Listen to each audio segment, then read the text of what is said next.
BJP கூட சேர்ந்துக்கிட்டு நம்ம பி டீம் சொன்னாங்க, நம்ம பிஜேபி கூட டெல்லியில பேசிட்டு இருக்குன்னு சொன்னாங்க. அப்படி பண்ணா ஜனவரி 10ஆம் தேதியே ஜனநாயகம் படம் வந்து இந்நேரம் ரிலீஸ் முடிச்சு அண்ணன் வந்து 1500 கோடி சம்பாதிச்சிருப்பார், இல்ல 1000 கோடி சம்பாதிச்சிருப்பார். ஆனால் எங்களுக்கு நீதி வேண்டும்.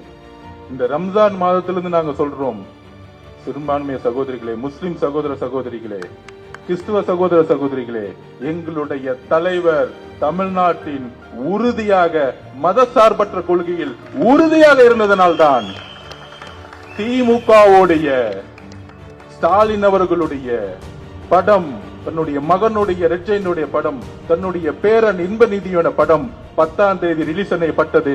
இன்னைக்கு வரைக்கும் ஜனநாயகம் முடக்கப்பட்டது.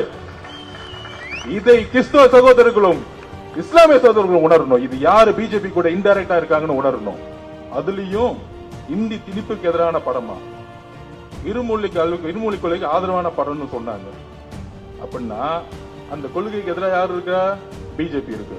அந்த படத்தை ரிலீஸ் பண்ணிருக்க கூடாதுல்ல, அது எப்படி ரிலீஸ் பண்ணாங்க? இதுதான் அரசியல். அண்ணன் விஜய் அண்ணன் படத்தை ரிலீஸ் பண்ண கூடாது, அவர் அரசியல் படமும் கிடையாது அது.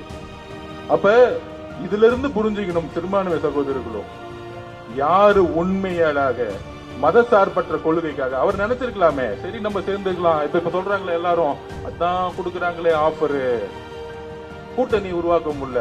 அவர் நினைச்சிருந்தா என்ன கூட்டணி உருவாக்கி இருக்க முடியும் தெரியுமா?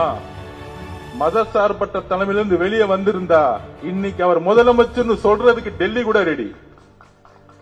அதையெல்லாம் தூக்கி போட்டார். அவர் உறுதியா இருக்கிறார். நான் என்னுடைய கொள்கையில் உறுதியா இருக்கிறேன். ஏனென்றால் முதல் நாளே சொன்னாரு, பெரியார் அவர்கள் கொள்கையும் அம்பேத்கர் அவர்கள் கொள்கையும் உருவாக்கிய பொழுது அவர் சொன்னது சும்மா போட்டோக்காக கிடையாது. இன்றைக்கு நாங்கள் உறுதியாக சொல்றோம், தமிழக வெற்றி கழகத்தின் ஆபீஸ்ல தான் பெரியார் சிலையும் இருக்கு, அம்பேத்கர் சிலையும் ஒன்றாக இருக்கிறது. இது அறிவார்த்தல கிடையாதுப்பா. நான் ஓப்பனா சொல்றேன், டிக்ளேர் பண்றேன். சேலஞ்ச் இருந்தா சொல்லுங்க.